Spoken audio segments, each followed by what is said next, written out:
Let's dive right into today's explainer, because this one is truly something special.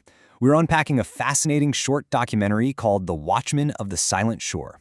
And in a world where we rely so heavily on invisible algorithms, automated alerts, and smart everything, the idea of a single physical person standing guard, well, it almost feels like a relic from another era. But, as we're going to see today, that human element carries a weight that technology just hasn't been able to replace. Picture this, a beautifully desolate, lonely stretch of coastline. The only soundtrack out there is the continuous crashing of the waves and seagulls crying overhead. This is the world of David Morgan. He's 63 years old and he lives entirely alone in a tiny house tucked right up against a massive lighthouse tower. It's a striking image of total isolation. But as you dig into David's story, you quickly realize this isolation isn't about hiding from the world. It is driven by a profound, laser-focused purpose. He is literally out there to guide ships safely through incredibly dangerous waters. Part 1. The Solitary Watchman. 35. Just take a second and let that number really sink in. This represents the 3.5 decades David has spent guarding this exact stretch of coastline. I mean, that is more than half of his entire life, dedicated to one unyielding task, keeping total strangers safe from a treacherous sea. Think about our fast-paced career landscape today, right? Staying at a job for 5 years is considered a pretty long time, but David, he's held his post for 35 years. He's practically become as much a fixture of that rocky coast as the lighthouse itself. And his routine is incredibly unglamorous. It's hands-on, and he does it meticulously every single morning. Way before the sun even thinks about coming up, David's day is already starting. He physically climbs those steep, winding spiral stairs.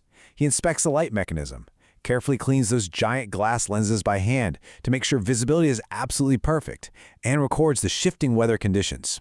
There is no snooze button out here. It's just a daily, grueling, physical manifestation of pure discipline. Part 2. The Technology Shift.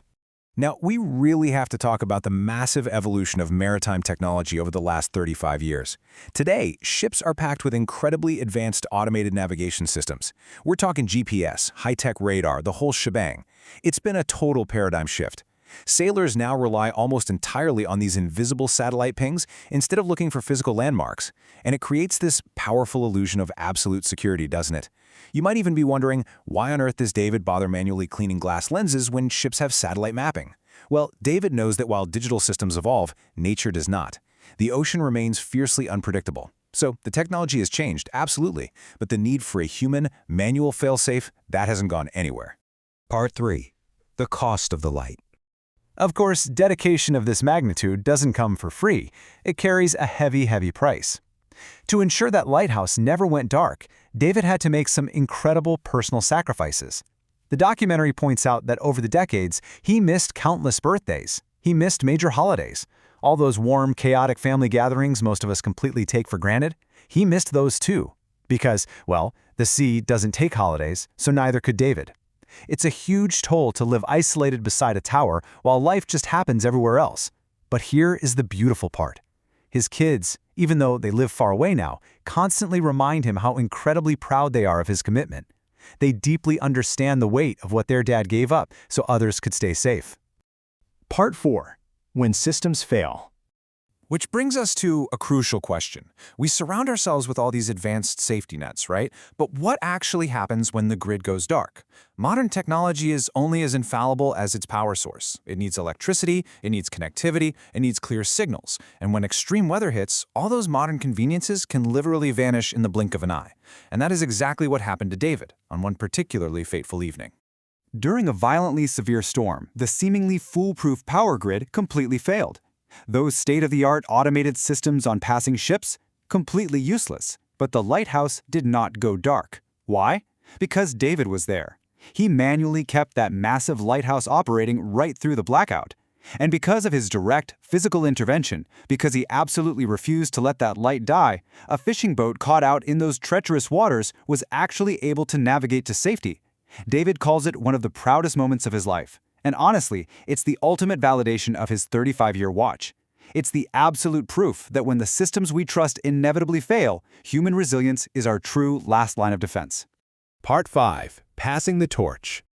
And that brings us to a really beautiful transition in this story, the mentor relationship. David is 63, Retirement is finally on the horizon. But here's the thing. You can't just download 35 years of deeply specialized instinctual knowledge into a PDF manual. So a young apprentice has recently arrived at the small house by the tower to learn the ropes, and David is so patiently passing down his knowledge. But this mentor relationship, it's about way more than just operational mechanics. It's the transfer of tacit knowledge. He's teaching this kid the psychological resilience you need to handle the crushing isolation, the instinctual respect you have to have for the sea's changing moods. It's a psychological passing of the torch that an algorithm could never, ever replicate. David is doing everything he can to keep this fading tradition alive into the future. Part 6.